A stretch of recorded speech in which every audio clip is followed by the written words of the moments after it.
Why is heliocentrism wrong? It's because it's rooted in pagan philosophy. Here's how. The belief system of heliocentrism started within the ideas of Pythagorean philosophy. They believed in reincarnation, numerology, and other mystery traditions. The Pythagoreans lived as monks, basically religious hermits. One of their most famous cenobitic institutions was called the Platonic Academy, and there on the grounds was documented to have a sacred grove dedicated to the goddess Athena called Academos. Pythagoreans believed that the earth revolved around a central fire, and they called this central fire the Watchtower of Zeus. And in some translations, they called it the Prison of Zeus. So why is it the idea that sun worship is normalized today? Why is it that the church has allowed this philosophy to infiltrate? It's because heliocentrism is one of the easiest ways to unknowingly worship Satan. Because let's just face it, the earth is not spinning around the sun at 66,600 miles per hour. Because that's what science will tell you today. But the Bible says something exactly opposite. If you ask somebody why they believe the earth is a ball, you usually get multiple responses, typically around 3 mainstream responses from somebody that's not educated on the current topics. The number one being photos, usually. What people need to understand is NASA has data visual analyzers, and they admit to making CGI images, painting on clouds, specifically the 2002 blue marble. They said they took 4 months of satellite data, made a flat earth map, and then wrapped it around a ball, painted on clouds, changed the hue of the ocean to match people's expectations from what we think the earth would look like from space. That's the majority of these photos. Even the GEOS and the Himawari that are claimed to give us photos like every 10 minutes or so, we have flat earthers that went into the data of those websites, the code, and it admitted to using the 2002 data. The way that they did that, which I just explained. Photographic evidence is also not scientific evidence. There's a reason we have the scientific method, and there's a reason it doesn't stop at the first step, observation. A photograph you can use in maybe a crime scene in court, but as far as science, it does not suggest definitively anything. We wouldn't look at a photo of Superman on the internet and think that that's evidence of Superman. So you can't do the same thing with the globe Earth. The facts are, we see the Earth as a flat, horizontal plane all the way up as high as possible for the public to go. Past 120,000 feet to 200,000 feet, Neil deGrasse Tyson claims, you wouldn't see the curvature of the Earth based on the claims of the geometric radius circumference. The facts are, the Earth's flat. It's time to wait. For those of you who believe that there's a second moon coming into orbit, please stop. Please stop. Please stop.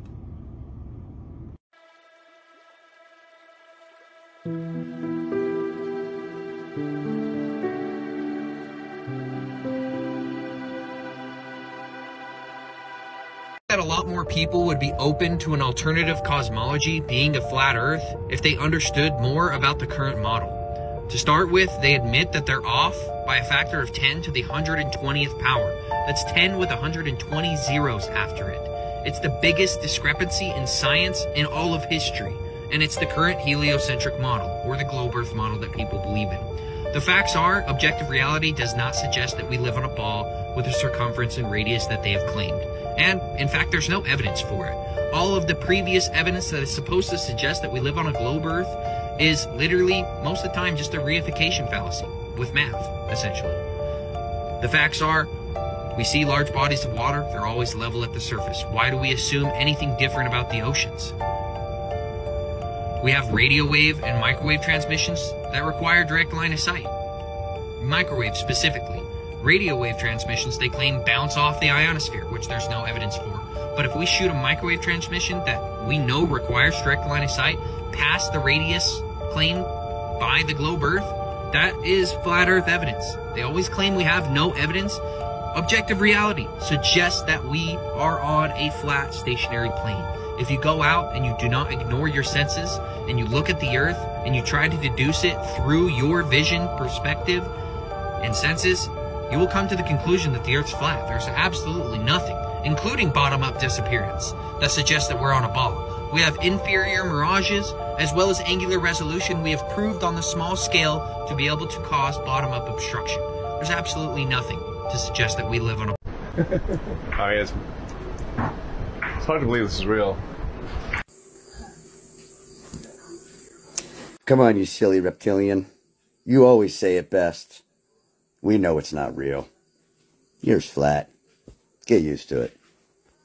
Just in case you forgot, east to west circumnavigation has been done millions of times, but north to south circumnavigation has been done 0 times. This flight from Taiwan to Los Angeles, an emergency happened along the way and needed to land the plane as quickly as possible. Why in the world would they land all the way up in Alaska if we live on a supposed globe? Hawaii is just right there. Oh, I get it now. The flight from Taiwan to Los Angeles, Alaska is along the way. This flight from Argentina to India, an emergency happened along the way, so they decided to stop all the way up in Amsterdam. Like, why didn't they go straight across? Oh wait, they did. The flight from Argentina to India, Amsterdam, is along the way. This flight from Auckland to Peru, an emergency happened along the way, so they stopped all the way up in Los Angeles, passing the equator. Like, why would you pass the equator when you could have just flew straight across?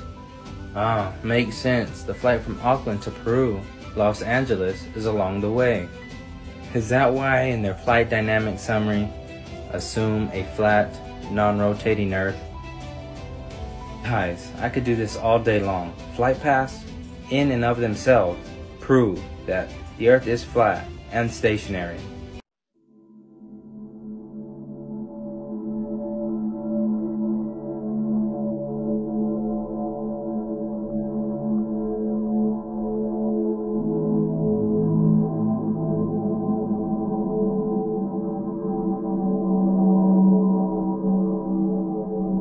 Dude, check out this amazing photo by NASA, man. Look how good that looks, man. We decided to shoot between camera and the Earth, huh? Too bad they ain't have a P1000. And here's another one, man. You know, and y'all wonder why people think that we never went to the moon. I'm not saying we never went, but you wonder why. I mean, it's just images like this right here, man. Wait, is the moon flat? Huh. Now here's a screenshot of a video I just took. Y'all take a look at this right here, man. Look at why is that plane flying in those loop-de-loop patterns like that? Why would it be doing that? Seriously, why? And then they even take care of themselves up there, it looks like. What is he doing? Huh. Then there's this guy right here. Good buddy of mine, actually, man. I really think anyway, I can't. Look at this amazing shot as it was dropping down. Then you got things like this right here, man. I mean, look. That thing really went through it. Apparently this one right here was Buzz that took the picture of Neil, allegedly, is what I heard. But then they said it was the first. I don't know, man. What do y'all think?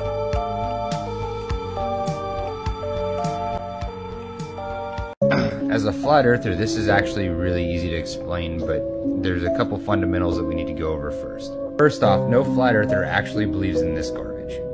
This is absolutely absurd. Instead, we believe the stars are in the firmament, or the dome, represented by this glass bowl. We'll call this Polaris, the North Star, which has never moved. Call this the Southern Cross. As this rotates around a flat, stationary Earth, you can only see it in the southern hemisphere. It makes perfect sense on the flat Earth. Science, it can't just be bought like an item from the shop, can it? I mean, you can't just go online and place an order for science, can you? The highest bidder can't just buy science, can they? So, could somebody please tell me what this lady is talking about here? We partnered with Google, for example. If you Google climate change, you will, at the top of your search, you will get all kinds of UN resources. We started this partnership when we were shocked to see that when we Googled climate change, we were getting incredibly distorted information right at the top. So we're becoming much more proactive. You know, we own the science, and we think that the world should know it, and the platforms themselves also do. We own the science, and we think that the world, should. We own the science and we think the world should know. Wow. Okay, so if these guys own the science, then I would like you guys to come and watch this next video with me. Is perfectly healthy. Put him in a vat of water and he finds his way to safety every time. 5.2. Now, look at this guy. What he's been eating is the equivalent of a North American diet, complete with all the fats and sugars we regularly consume. He doesn't know where to go. His brain has been damaged. These rats were totally normal, and then they turned into demented animals. They don't remember their learning after even a day. And as the challenge gets harder and harder, they fail more and more, just like a human with Alzheimer's disease. 36.2. In this lab, the belief now is that Alzheimer's is really diabetes of the brain, linked to insulin levels, which can be affected by too much sugar. So, if what the lady in the first video said is true, and the information that we've just heard and watched in the second video is also true, then I wonder, who's to blame for us not knowing this information in the first place? Like, seriously, who's to blame, guys? I'm watching all these debates take place in depth about gravity and celestial navigation and prediction of eclipses, and I'm sitting here thinking globe proponents act as if they've made it past level 1. The curvature of the Earth. Why are you debating in-depth topics? I feel like I'm in the Twilight Zone when you can't even explain why there's no curve. You talk about, oh, the heliocentric model can make predictions accurately. Well, the globe has a prediction also, and that's that the horizon is 3 miles away from a 6-foot observer's height. Looking out. Bam. Okay, well that prediction's wrong, because we can set a camera 1 foot above the water and see a boat 10 miles out over the ocean, and see a horizon far beyond that boat. The supposed radius value is debunked, my friend. Now, hold them to it. Why are you allowing them to blow past the demonstrable reality that we observe, crushing their globe, and let them debate these in-depth topics that we're not even close to being there yet? And when we do get there, we should go there unified, with the same understanding that the radius value has been debunked. It's gone. The Earth is demonstrably flat, and anyone can demonstrate that to themselves through observation and physical experimentation. And to add insult to injury, you talk about the heliocentric model making all these predictions only can be made from the heliocentric perspective. Do you realize that the luminaries above are cyclical, and we've collected the data by observing the celestial bodies do their cycles? And all of that data was collected from a geocentric perspective. We observed these from the ground, geocentrically, meaning here we are on the Earth watching things move around us, and we collected that data, and now we have what you all call the heliocentric model, when it was just mathematically created from a geocentric reference point, the data. Wild, huh? Hi guys, so many things are right smack in front of our face and we just don't clue in. And I was just struck today as I was watching a video about astronauts and it just struck me, right? Astronaut. Like, they're not in the astral realm. That's some mathematics right there. All right, you want some math? I'll give you some math. I'll give you some undoubtable trigonometry that proves Earth is flat once and for all. It's a simple equation, 8 inches per mile squared. Now what that means is for every mile squared, there's 8 inches of curvature, 8 inches of drop that should be below the horizon that you can't see, okay? So therefore, if you're trying to look at something over 50 miles away, there should be over 1,400 feet of drop, of curvature. It should be 1,400 feet below the horizon. You should not be able to see none of that.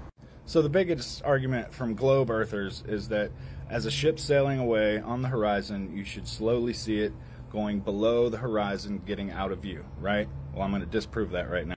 First of all, there's plenty of footage out there of people taking pictures on a P90 camera that can zoom hella far of ships way off and past 50 miles away that you can still see sitting above the water. It's not below the horizon at all. But I'm going to show you something.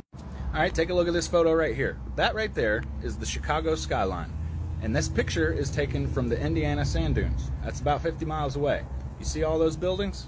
All right, now let's take a look at this. The tallest building in Chicago is 1,451 feet, okay? 1,451 feet. Now right here is a Earth curvature calculator, according to you guys. This is what you guys say. All right, so 50 miles away, average person 6 foot tall, obscured object part, 1,473 feet. Do you understand what that means? What that means is from a distance of 50 miles away, there should be over 1,400 feet of drop, of curvature. None of those buildings should be visible. The tallest one was 1,400 feet. It should be all the way completely below eye level, dropped on the curve of the curved Earth, not visible. But yet, as you can clearly see here, you can see all the buildings, the tallest ones and the shortest ones. There's no curvature drop. Flat Earth is real, bro. Now, how's that for your mathematics? There is nothing you can say to combat that, okay? I just proved flat Earth. So what makes the Chinese spacewalk so much different from all the other spacewalks we've seen? I would say that something is really odd about this curving horizon.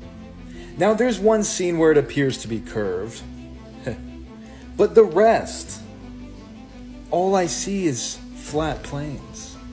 But of course, that's an optical illusion that I placed on this video with my flat earth magic spells. But just take a look at that, brother. Now, you could keep believing that we live on a giant spinning ball in outer space, or you could open your eyes to the limitless possibilities of what this realm actually is. Now, here's further proof that we went to the moon. A CGI video of a drone landing on the moon and then collecting dirt and then coming back to Earth. And for some reason, collecting dirt on the moon somehow helped humanity so much in 2020. Now, this is worth our money, in my opinion.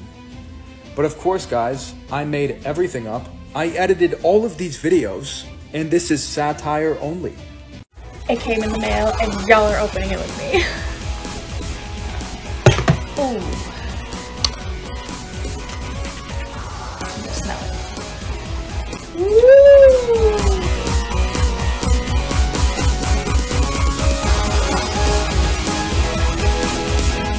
Here we go. The Flat Earth map dates back over 1,000 years. This map is credited to being created by a Persian astronomer. His name was Al-Biruni, and he lived between 973 AD to 1048 AD. It's the official map of the United Nations and also the United States Geological Survey. It used to be present in many places before the creation of NASA and the Antarctic Treaty in 1959. Here you see it with Admiral Byrd. This map has been restored by Dmitry from Russia with suggestions of mine, Heliocentrism. Known by my YouTube channel Flat Earth Banjo, I asked Dmitry to include the Bermuda Triangle and Point Nemo, a place deep in the Pacific where NASA buries rockets. Then Robert Tozzi, a professional mapmaker, came along and enhanced the map even more.